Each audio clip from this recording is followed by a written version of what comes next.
In this episode, we will explore regal Rome, Rome of the kings, starting with Romulus and concluding in 509 BC with the start of the Republic. Ancient Rome had 7 kings.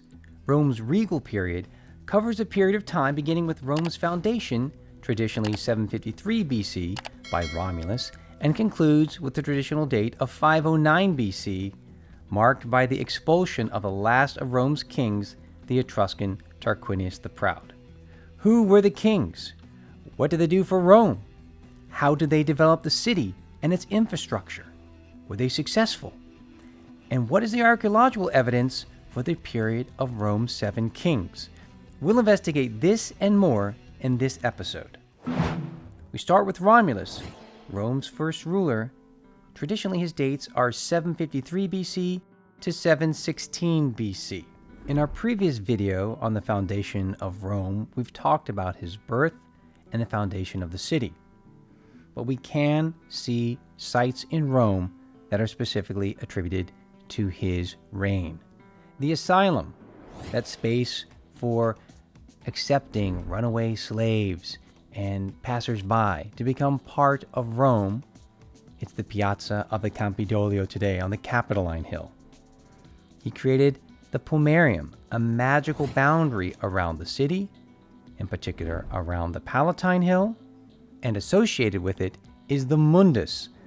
It's the legend that he dug a circular pit in the Forum and placed the first fruits of the year as a sacrifice, also as a way of placating the gods of the underworld.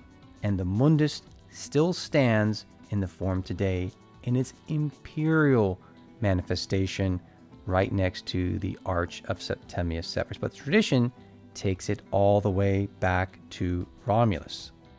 And right next to it, this cut piece of tuff is known as the Vulcanal, which is a shrine to Vulcan constructed by Titus Tatius, the eventual co-ruler with Romulus after the Sabine War.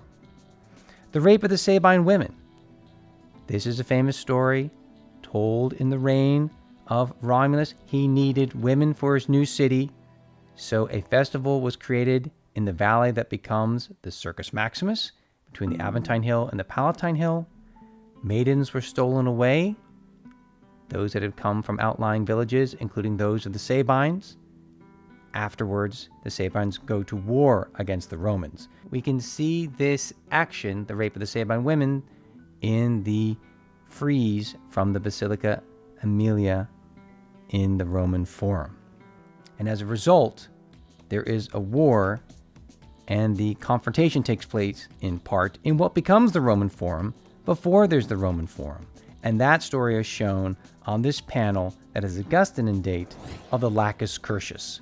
So one of the traditions, again, tying the activities to the life of Romulus, is the Sabines warring against the Romans in the swampy land that eventually will be drained out to become the Roman Forum. And one of the physical manifestations of that is this spring, which has a balustrade, and the artwork is attributed to the reign of Augustus. Essentially, a large abyss opened up that couldn't be filled in until one of the Romans, by the name of Curtius, sacrificed himself. That large, opening, gaping abyss closed up, and what was left behind was a spring. Another way to tell the story of why there is a spring in the Forum, a place of bounty, a place of life for the original Romans. Another story that's told in the reign of Romulus is the punishment of Tarpeia. So the Sabines attack the Romans that are fortified up on the Capitoline Hill. Tarpeia, the Roman, tried to betray the Romans to let in the Sabines, but she is punished by the Sabines themselves. Here is that scene depicted from the Basilica Aemilia frieze. And as a result, to remember those that tried to betray Rome would be punished, the entire hill became known as Mons Tarpeius. Ultimately, the war between the Sabines and the Romans ends, and there is a treaty, and that settlement took place in what becomes the Roman Forum, and it's marked by another monument. In the Roman Forum, it's known as Venus Cloacina because it sits atop the eventual cloaca, the storm drain of the Roman Forum. They use myrtle for purification, and myrtle is associated sacred to Venus, hence the name Venus Cloacina. The monument that you see in the Forum today is Augustan in date, but tradition took it all the way back to the time of Romulus, and the Sabines and Romulus co-ruled with Titus Tatius, so expanded the city of Rome in the reign of Romulus. So there are many, many examples of physical locations tied to the oral tradition telling the story of Romulus. We can also go to the Palatine Hill itself, and we can see the post holes that are cut into the tuff at the top of the Palatine Hill. And famously, Augustus builds his house next to the huts of Romulus that were continually rebuilt over the centuries, kind of like the tradition of a Shinto shrine that gets continually reconstructed. So we have the archaeological evidence of the post holes, we have the archaeological evidence of that hut village from primordial Rome, which can date to the time of Romulus, but also even to the time before Romulus. We know that people were actually living and villages were forming before the founding, the traditional founding date of 753 BC. The second king of Rome was Numa Pompilius. His reign was from 715 BC to 672 BC, and he's credited with establishing many of Rome's important religious and political institutions, and he introduced the 12-month solar calendar. And one of the places where we can really talk about Numa is in the Roman Forum. We have the Regia, we have the Temple of Vesta, we have the House of the Vestal Virgins. They're all associated with the reign of Numa. He's giving these traditions, he's giving these structures to the Romans, and they are subsequently rebuilt over the centuries. But archaeologically, we know they go back to the 7th century BC, then coinciding with that oral tradition and the reign of Numa.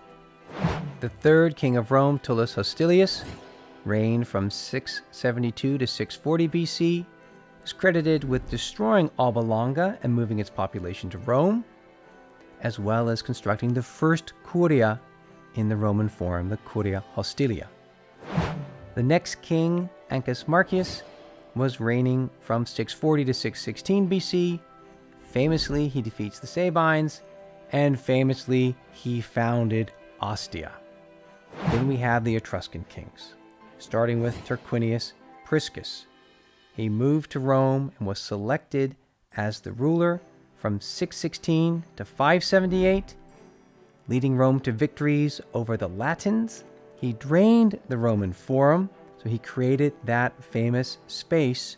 He constructed some terraces on the Capitoline Hill, including the construction of the Clivus Capitolinus Road, and he created the Circus Maximus for chariot racing. He was succeeded by Servius Tullius from 578 to 534 BC, who established the 4 Servian tribes, and he built a temple of Diana on the Aventine. We can see that temple on the former Urbis of the Severan era. Famously, he builds a massive wall around the city, and today we can see portions of the 4th century circuit, especially at the Termini train station made of Grotta Oscura tuff.